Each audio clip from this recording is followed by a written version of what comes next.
مسلمانوں کی اکثر عبادتوں میں شرک کی ملاوٹ ہے۔ آج ہم اپنے آپ کو توحید پرست کہتے ہیں، ہم اپنے آپ کو بڑے نمازی کہتے ہیں۔ آج جب ہم اپنی زندگی کا جائزہ لیتے ہیں تو پتہ چلتا ہے کہ کئی معاملات میں، کئی عبادات میں شرک کی ملاوٹ آ چکی ہے۔ اور شرک کتنا باریک ہے معلوم آپ لوگوں کو؟ شرک کتنا باریک ہے؟ اللہ کے رسول صلی اللہ علیہ وسلم نے دبیب نمل کہا، یعنی چونٹی کے چلنے کی آہٹ۔ دبیب نمل کہتے ہیں چونٹی کے رینگنے کی آہٹ، آواز۔ کبھی آپ نے سنا ہے چونٹی کے رینگنے کی آواز، چونٹی کے چلنے کی آواز؟ نہیں سنائی دیتی۔ ایک تو چونٹی کے قدم ہی باریک ہوتے ہیں، پھر اس کے چلنے کی آواز بالکل نہیں سنائی دیتی۔ جس طریقے سے چونٹی کے چلنے کی آواز آپ کو نہیں سنائی دیتی، اسی طریقے سے شرک کب آپ کی زندگی میں آ جائے، کب آپ کی عبادتوں میں آ جائے، آپ کو پتہ نہیں چلتا۔ لیکن حقیقت میں دل کی بیماری کا مطلب یہ ہے کہ دل کے اندر اللہ تبارک و تعالیٰ توحید کی جگہ میں شرک کو داخل کر دے گا، سنت کی جگہ میں بدعت کو داخل کر دے گا، ایمان کی جگہ میں نفاق کو داخل کر دے گا۔ یہ تین بیماریاں دل کے اندر آ جائیں گی، شرک، بدعت، نفاق۔ اور آج دیکھ لیجیے اکثر لوگوں کی حالت یہ ہے، ظاہری طور پر ہم نمازیں پڑھ رہے ہیں، ظاہری طور پر ہم روزے رکھ رہے ہیں، ظاہری طور پر ہم خیر خیرات کر رہے ہیں، ظاہری طور پر ہم قربانیاں دے رہے ہیں، لیکن حقیقت میں جو دل کی حقیقت ہے وہاں شرک ہے، وہاں بدعت ہے، وہاں نفاق ہے۔ تو اللہ تبارک و تعالیٰ نے بتایا کہ جب تم رسول کی سنتوں کو چھوڑ دو گے تو اللہ تمہارے دلوں میں شرک، بدعت، نفاق پیدا کرے گا۔ الحمدللہ نحمدہ ونستعینہ ونستغفرہ ونؤمن بہ ونتوکل علیہ ونعوذ باللہ من شرور انفسنا ومن سیئات اعمالنا من یہدہ اللہ فلا مضل له ومن یضلل فلا ہادی له أشهد أن لا إله إلا الله وحده لا شريك له وأشهد أن محمدا عبده ورسوله أرسل رسوله بالحق بشيرا ونذيرا يا أيها الذين آمنوا اتقوا الله حق تقاته ولا تموتن إلا وأنتم مسلمون يا أيها الناس اتقوا ربكم الذي خلقكم من نفس واحدة وخلق منها زوجها وبث منهما رجالا كثيرا ونساء واتقوا الله الذي تساءلون به والأرحام إن الله كان عليكم رقيبا يا أيها الذين آمنوا اتقوا الله وقولوا قولا سديدا يصلح لكم أعمالكم ويغفر لكم ذنوبكم ومن يطع الله ورسوله فقد فاز فوزا عظيما أما بعد فإن خير الحديث كتاب الله وخير الهدي هدي محمد صلى الله عليه وسلم وشر الأمور محدثاتها وكل محدثة بدعة وكل بدعة ضلالة وكل ضلالة في النار أعوذ بالله من الشيطان الرجيم بسم الله الرحمن الرحيم ظهر الفساد في البر والبحر بما كسبت أيدي الناس ليذيقهم بعد الذي عملوا لعلهم يرجعون۔ محترم حاضرین، بزرگان دین، نوجوانان ملت اور اسلامی پردہ نشین خواتین، ہر قسم کی تعریف، ہر قسم کی بزرگی، بڑائی، کبریائی، ہر قسم کی توصیف اس اللہ وحدہ لا شریک کے لیے لائق و زیبا ہے، جس نے ہمیں پیدا فرمایا اور اشرف المخلوقات بنایا، اور سب سے بڑھ کر ہمیں جناب محمد صلی اللہ علیہ وسلم کا امتی بنایا۔ اس پر جتنا بھی اللہ کا شکر ادا کریں کم ہے۔ آئیے مختصر اللہ کی ہم بیان کرتے ہیں۔ سبحان اللہ و بحمدہ عدد خلقہ ورضا نفسہ وزنۃ عرشہ ومداد کلماتہ۔ اللهم صل على محمد وعلى آل محمد كما صليت على إبراهيم وعلى آل إبراهيم إنك حميد مجيد اللهم بارك على محمد وعلى آل محمد كما باركت على إبراهيم وعلى آل إبراهيم إنك حميد مجيد۔ محترم حاضرین، خطبہ مسنہ کے بعد میں نے آپ لوگوں کے سامنے سورہ صاد کی آیت نمبر 108 تلاوت کیا۔ اس آیت کی مناسبت سے آج کے جمعہ کا موضوع ہے مسلمانوں کے زوال کے اسباب، یا یوں کہہ لیجئے مسلمانوں کے بربادی کے اسباب۔ اس آیت کے اندر اللہ تبارک و تعالیٰ نے بتایا کہ خشکی و تری یعنی زمین میں اور سمندری راستوں میں جو فساد برپا ہوتا ہے ان لوگوں کے ان کے کرتوتوں کی وجہ سے، اور اللہ تبارک و تعالیٰ یہ فساد کیوں برپا کرتے ہیں؟ لیذیقہم بعض الذی عملوا، تاکہ لوگوں کو ان کے اعمال کا کچھ مزہ چکھایا جائے۔ اور اللہ تعالیٰ مزہ کیوں چکھاتا ہے؟ لعلہم یرجعون، تاکہ لوگ پھر پلٹ کر اللہ کی طرف آ جائیں، صحیح راہ کی طرف آ جائیں۔ تو محترم حاضرین، دنیا میں فی الوقت 180 کروڑ مسلمانوں کی آبادی ہے، لگ بھگ 2 ارب مسلمان اس دنیا میں بستے ہیں۔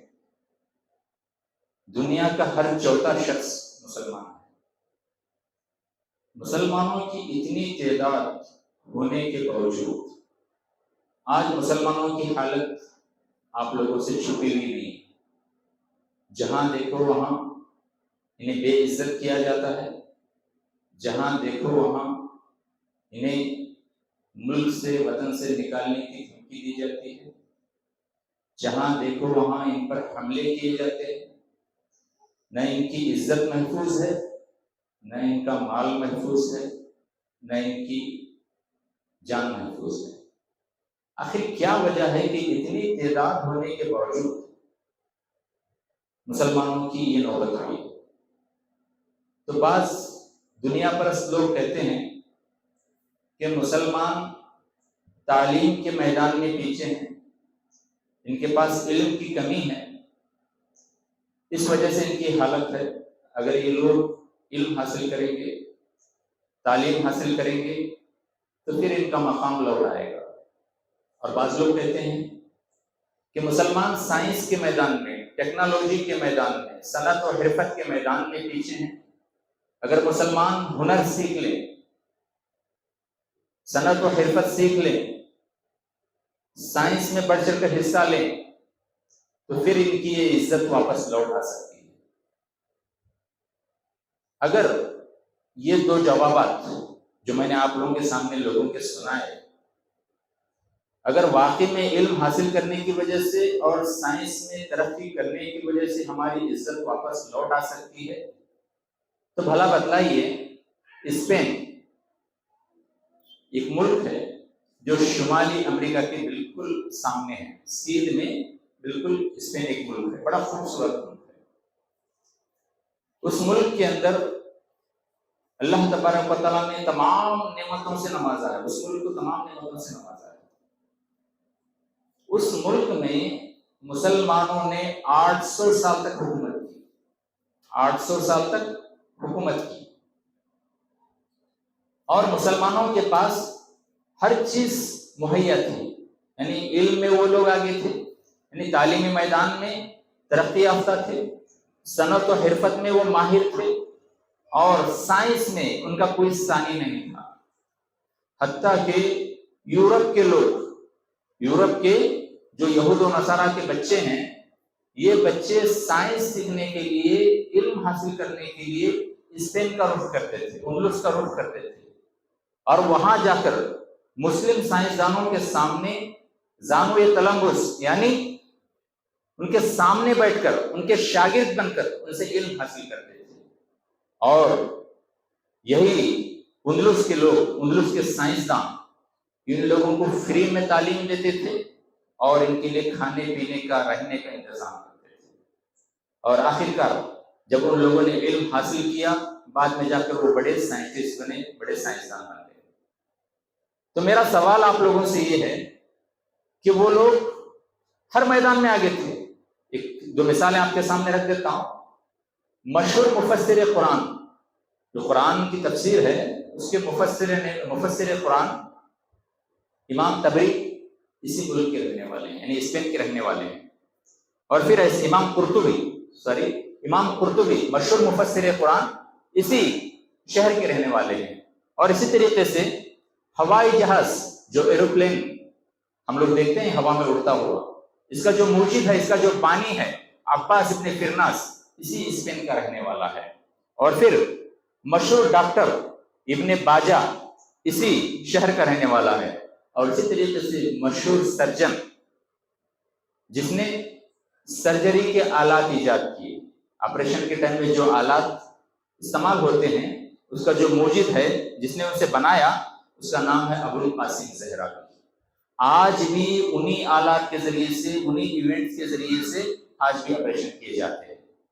اس کا موجد بھی اسپین کا رہنے والا ہے۔ اور پھر ایسے ہی کیمسٹری کا ماہر مشہور کیمیا نصیر الدین توسی اسی ملک اسپین کا رہنے والا ہے۔ اگر میں بتاتا چلوں تو وقت اسی میں گزر جائے گا۔ تو سارے سائنسدان یہاں کے، مفسر قرآن یہاں کے، مشہور ڈاکٹر یہاں کے، اور پھر جو بھی بڑے بڑے کارنامے انجام دیے، سب یہاں کے رہنے والے۔ اس کے باوجود اسپین ان کے ہاتھوں سے کیوں نکل گیا؟ اسپین ان کے ہاتھوں سے کیوں چلا گیا؟ کیا وجہ تھی؟ علم میں بھی آگے تھے، سائنس میں بھی آگے تھے، صنعت و حرفت میں بھی آگے تھے، سب کچھ ترقی یافتہ ملک تھا، اس کے باوجود بھی اسپین ان کے ہاتھوں سے نکل گیا۔ کیا وجہ تھی؟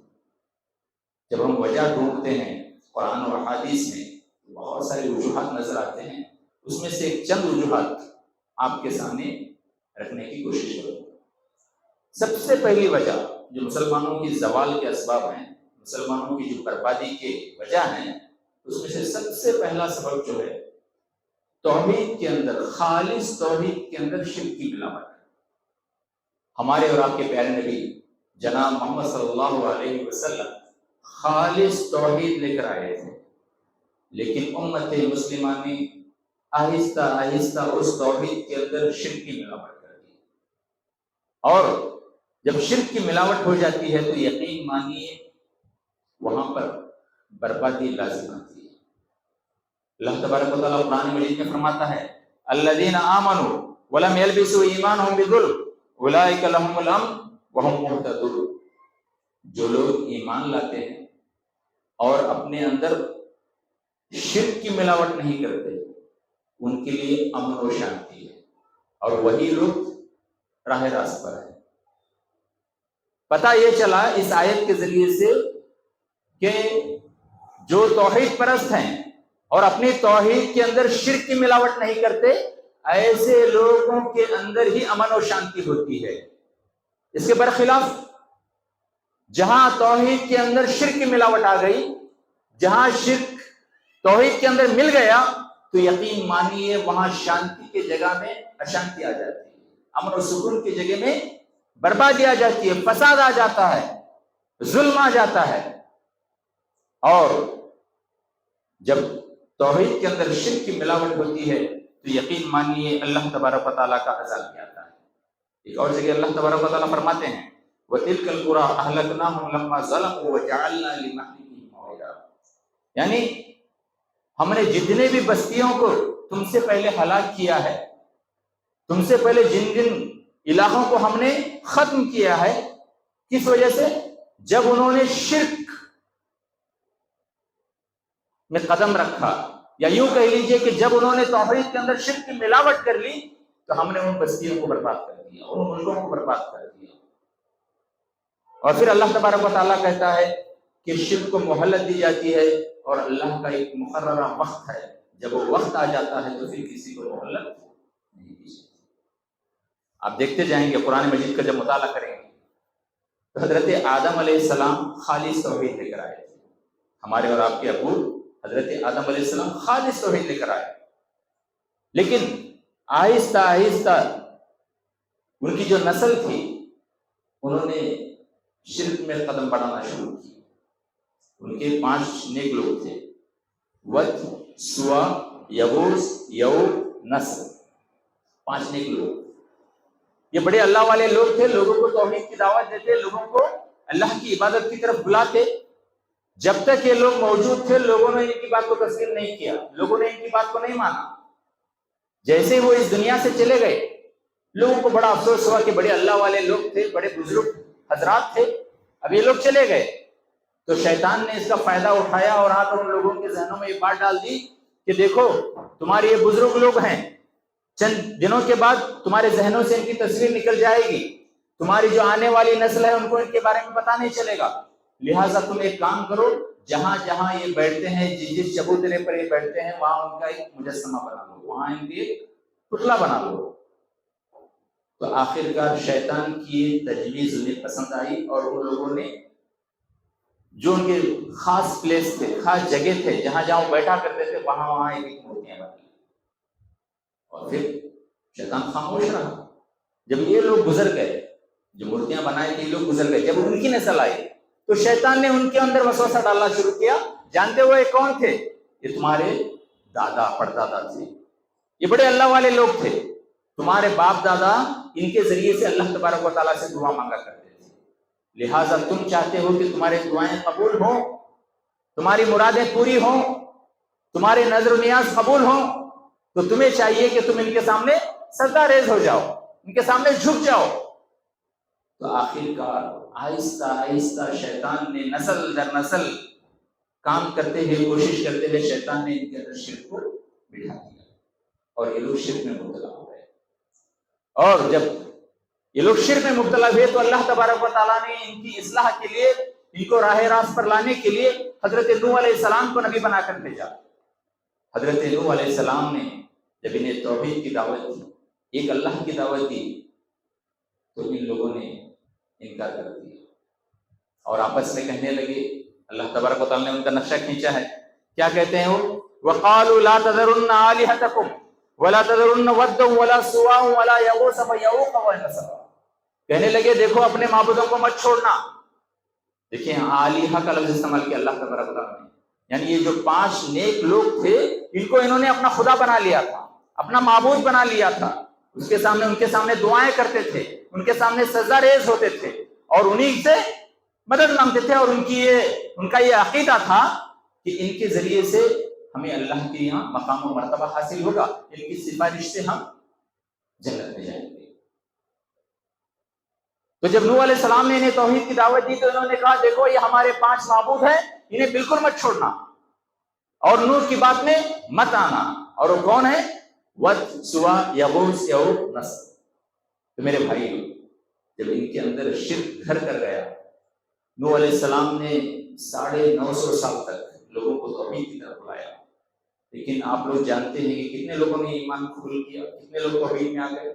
بڑی مشکل سے 80-82 لوگوں کا ذکر آتا ہے، اتنے ہی لوگ توحید پر آ گئے، باقی تمام لوگ شرک میں مبتلا تھے۔ جب شرک میں مبتلا ہیں تو اللہ تبارک و تعالیٰ نے کیا کیا؟ پوری قوم پر عذاب نازل کیا، پوری قوم پر عذاب نازل کیا۔ اس میں نوح علیہ السلام کی بیوی بھی تھی، نوح علیہ السلام کا بیٹا بھی تھا، اور ساری انسانیت کو جو شرک میں مبتلا تھی اللہ تبارک و تعالیٰ نے نیست و نابود کر دیا۔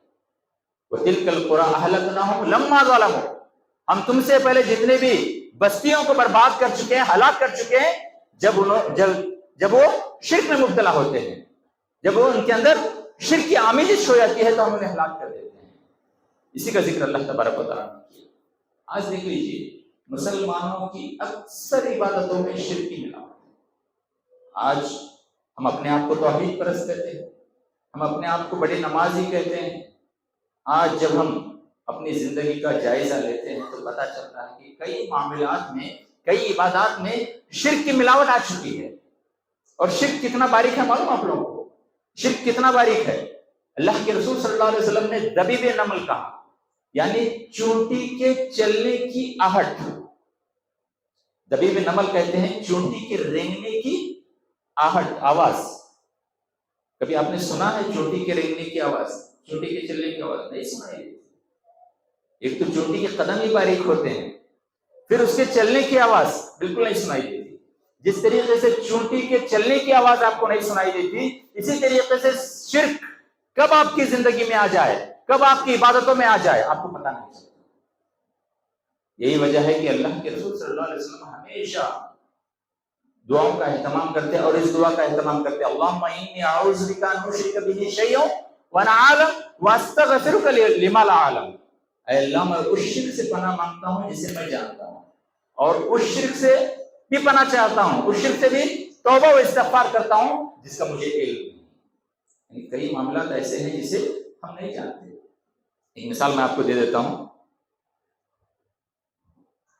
ہم نماز کو آ رہے ہیں، نمازی ہم لوگ، بسا اوقات ہمارا ارادہ نہیں ہوتا نماز پڑھنے کا، شیطان حاوی ہوتا ہے، نفس امارہ ہم پر غالب آ جاتا ہے، نماز کا ارادہ نہیں ہوتا، پھر فوراً دیکھتے ہیں کہ کوئی مولانا مسجد کی طرف جا رہے ہیں اور ہمیں دیکھ کر جا رہے ہیں، ہم بیٹھے ہوئے ہیں، ہمیں دیکھ کر کوئی مولانا مسجد کی طرف جا رہے ہیں، تو فوراً ہمارے دل میں ایک خیال آتا ہے کہ مولانا ضرور مجھے اس کے بارے میں پوچھیں گے، مولانا نے مجھے دیکھا ہے، پھر بعد میں آ کر مجھ سے پوچھیں گے، تو آپ فوراً نماز کا رخ کرتے ہیں، نماز کے لیے آپ مسجد میں آ جاتے ہیں۔ تو بھلا بتلائیے اس کے اندر شرک ہے یا نہیں؟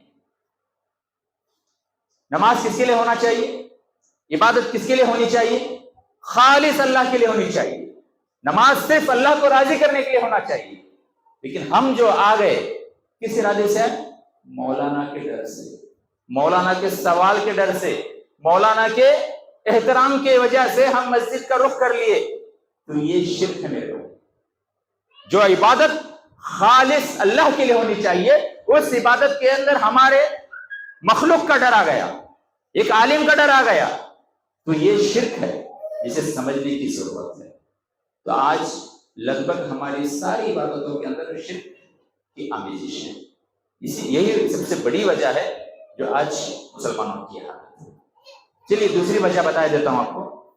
دوسری وجہ ہے سنت رسول سے دوری، یعنی اللہ کے رسول صلی اللہ علیہ وسلم کے قول فعل عمل کو سنت کہا جاتا ہے، اور آپ صلی اللہ علیہ وسلم کی سنت کو ترک کرنے کی وجہ سے آج مسلمانوں کی نوبت ہے۔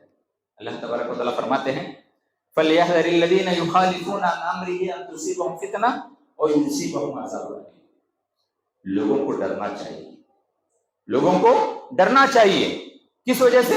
ان تصیبہم فتنہ، کہ ان پر فتنہ آ پہنچے گا، اور یصیبہم عذاب علیم، یا اللہ تبارک و تعالیٰ انہیں دردناک عذاب میں مبتلا کر دے گا۔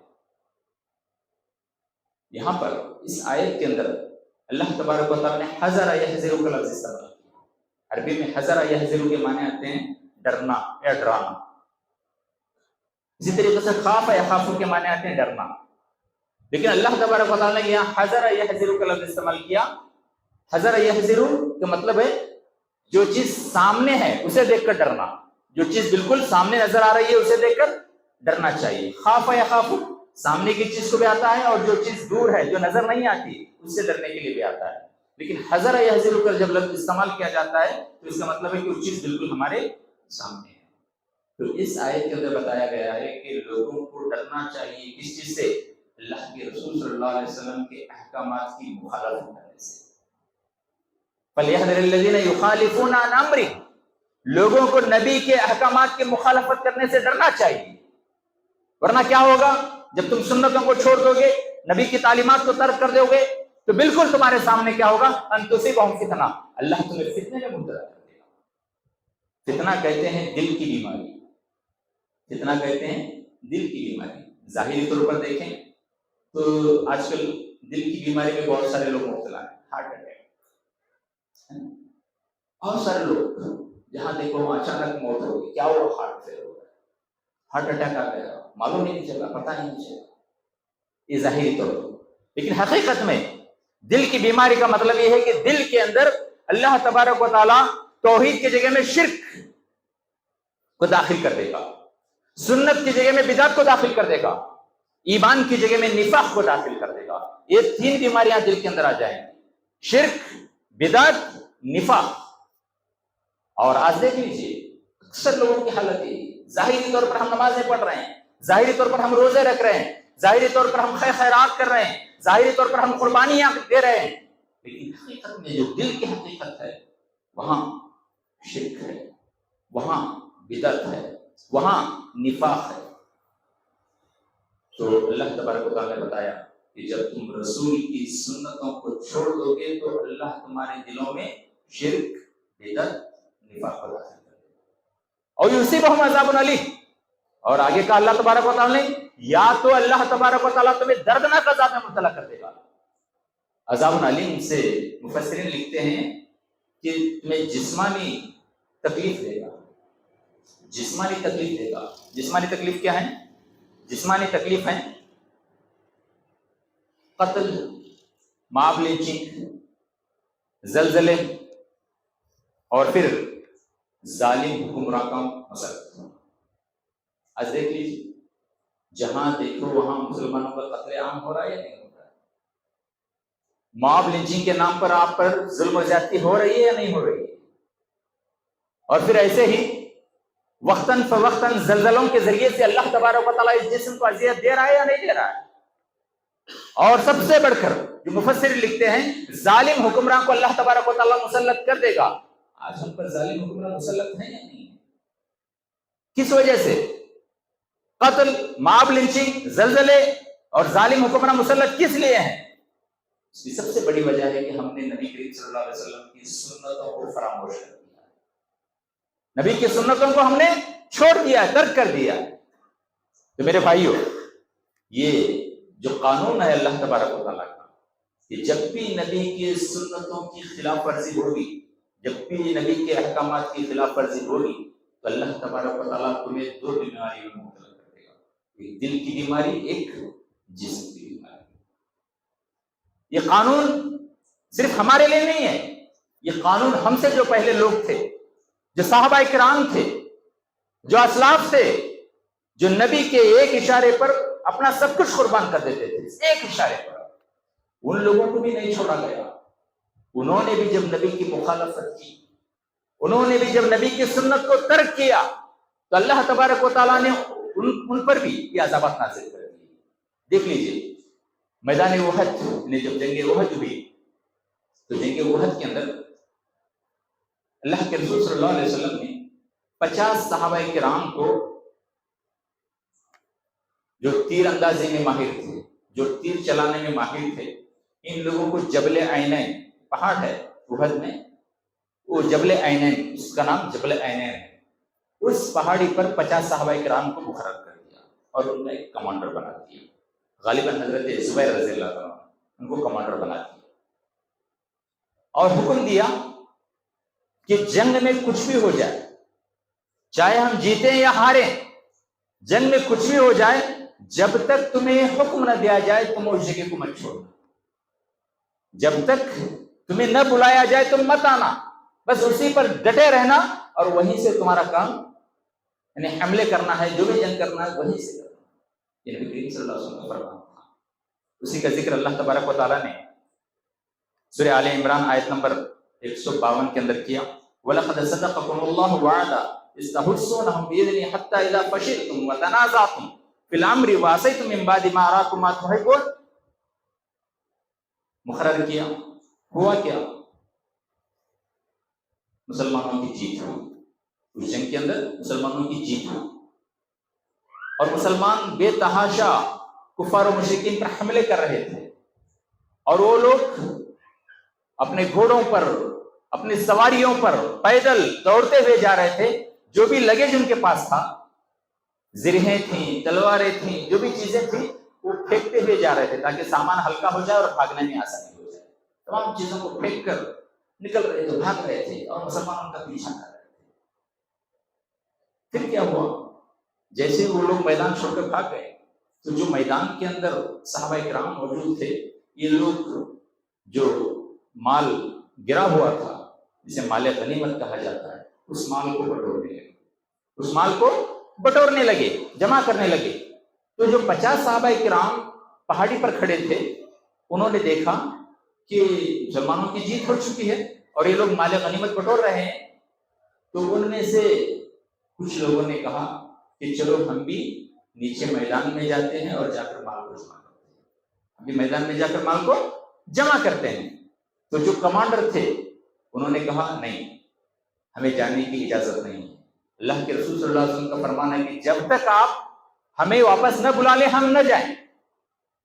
تو جو مخالفت کر رہے تھے، جنہوں نے جانے کی تجویز پیش کی تھی، وہ کہنے لگے دیکھو نبی کا جو حکم تھا وہ جنگ جیتنے سے پہلے کا تھا، جنگ جیتنے سے پہلے آپ کا یہ حکم تھا، اب ہم جنگ جیت چکے ہیں، لہٰذا یہ حکم ختم ہو جاتا ہے، ہم تو جائیں گے۔ تو کیا ہوا؟ جو مسلمان سیس پلائے ہوئی دیوار کی طرح ایک جگہ جمے ہوئے تھے 50 سے 50، ان کے اندر کیا ہوا؟ ذرا ڈھیل آ گئی۔ حتی اذا فشلتم، اللہ کہتا ہے جب تمہارے اندر ڈھیل آ گئی، تمہاری دیواریں ہل گئی، وتنازعتم فی الامر، اور تم معاملے کو لے کر اختلاف کرنے لگے، نبی کے حکم کو لے کر تم اختلاف کرنے لگے، اور جب اختلاف ہوا تو کیا ہوا؟ وعصیتم، اس کے بعد تم نے نبی کی نافرمانی کر دی، جو نبی کا حکم تھا اس کی نافرمانی کر دی۔ تو یہاں 3 چیزوں کا ذکر کیا گیا ہے۔ پہلی بات، ان کے اندر ڈھیل آ گئی، دوسرا معاملے میں اختلاف ہو گیا، اور تیسرا کیا ہوا؟ جیسے اختلافات بڑھ گئے، 2 گروپوں میں بڑھ گئے، تو پھر تم نے نبی کی نافرمانی کر دی، اور دنیا کی چاہت میں تم نے نبی کی نافرمانی کرتے ہوئے میدان میں نکلا۔ اور یہاں ایک نقطہ بتا دوں آپ کو، نبی کریم صلی اللہ علیہ وسلم کا حکم موجود تھا، نبی کریم صلی اللہ علیہ وسلم کا حکم موجود ہے، نبی کا حکم ہوتے ہوئے ان لوگوں نے اپنے عقل سے کام لیا، اپنے قیاس سے کام لیا کہ یہ حکم جیت سے پہلے کا ہے، اب ہم جیت چکے ہیں تو یہ حکم ختم ہو جاتا ہے۔ یعنی نص کے ہوتے ہوئے، صریح نص کے ہوتے ہوئے انہوں نے قیاس پر عمل کیا۔ نتیجہ کیا ہوا؟ نتیجہ یہ ہوا کہ جو کفار و مشرکین کے کمانڈر تھے حضرت خالد بن ولید، اس وقت کبھی ایمان نہیں لائے تھے رضی اللہ عنہ، وہ پہاڑی کے پیچھے گئے، جیسے ہی پہاڑی کی وہ جگہ خالی ہو گئی، بعض صحابہ کرام پہاڑی سے نیچے اتر گئے، تو خالد بن ولید اپنا گھوڑ پر سوار ہو کر پہاڑ پر حملہ کر دیا۔ جو جنگ، جو بازی جیتی ہوئی تھی، اس جنگ کے اندر نبی کے حکم کی نافرمانی کی وجہ سے 70 صحابہ شہید کر دیے گئے، 70 صحابہ شہید کر دیے گئے۔ جو ایک بھی شہید نہیں ہوئے تھے اس جنگ کے اندر، صرف ایک حکم کی نافرمانی کی وجہ سے، نص کے ہوتے ہوئے قیاس پر عمل کرنے کی وجہ سے 70 صحابہ شہید کر دیے گئے۔ اور اس جنگ کے اندر نبی کریم صلی اللہ علیہ وسلم کے دندان مبارک، یعنی آپ کے دانت ٹوٹ گئے، آپ کی کلپٹی پر چوٹ آ گئی، خون بہنے لگا۔ تو یہ جو اللہ کا قانون ہے کہ نبی کی سنت کی جب بھی خلاف ورزی ہوگی، جب بھی نبی کی سنتوں کو ترک کیا جائے گا، تو اللہ تبارک تعالیٰ 2 میں سے ایک عذاب تم پر نازل کرے گا۔ یا تو تمہیں دل کی بیماری یعنی شرک و بدعت اور نفاق تمہارے دل کے اندر آ جائے گا، یا تو جسمانی عذاب دے گا اللہ تبارک تعالیٰ، جیسے 70 صحابہ کرام کو شہید کر دیا گیا۔ اور پھر کیا ہوا؟ اللہ تبارک تعالیٰ آگے ذکر کرتا ہے کہ وَلَقَدْ عَفَا اللَّهُ عَنْكُمْ وَاللَّهُ ذُو فَضْلٍ عَلَى الْمُؤْمِنِينَ۔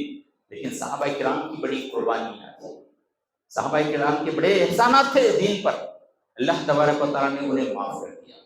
وَلَقَدْ عَفَا اللَّهُ عَنْكُمْ، اللہ نے انہیں معاف کر دیا، اور اللہ مومنوں پر بڑا فضل کرنے والا ہے۔ تو میرے بھائیو،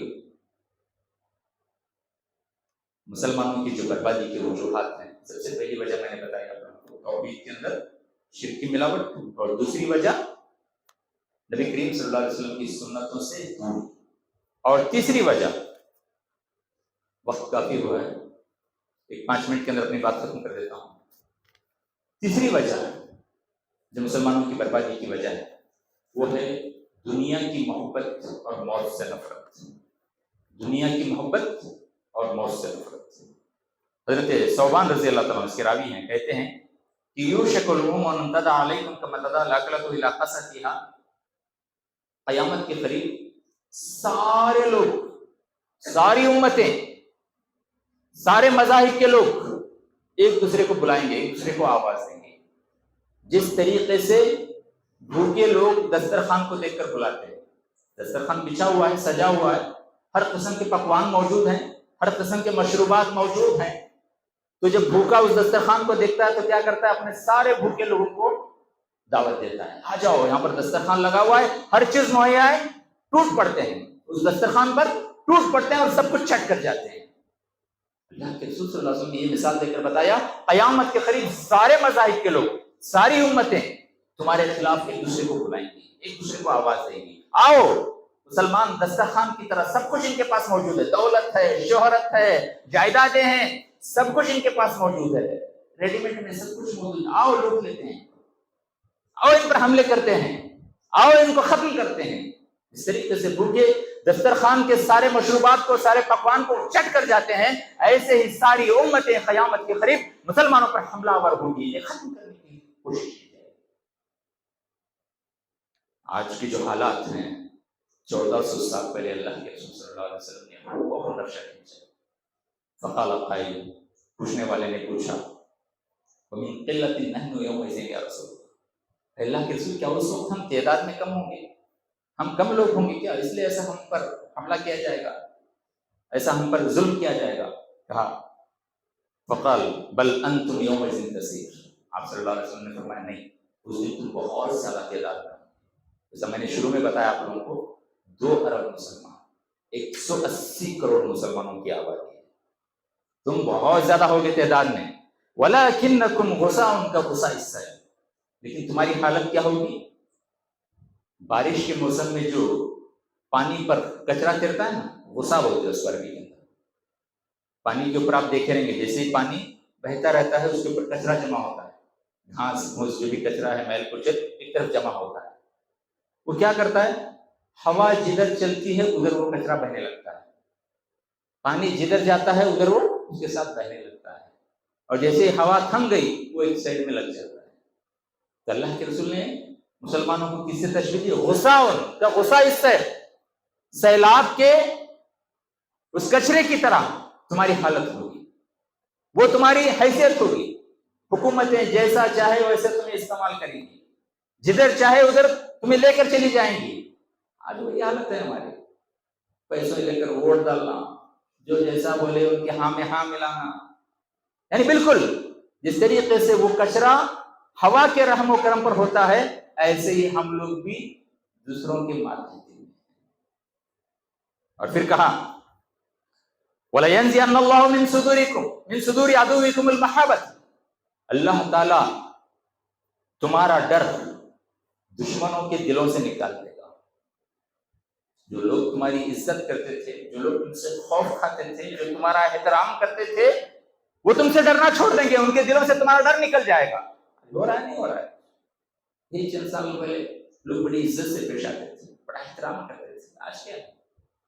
اور پھر وَلَيَقْذِفَنَّ اللَّهُ فِي قُلُوبِكُمُ الْوَهْنَ، اللہ تعالیٰ تمہارے دلوں کے اندر وہن کو ڈال دے گا، اللہ تعالیٰ تمہارے دلوں میں وہن ڈال دے گا۔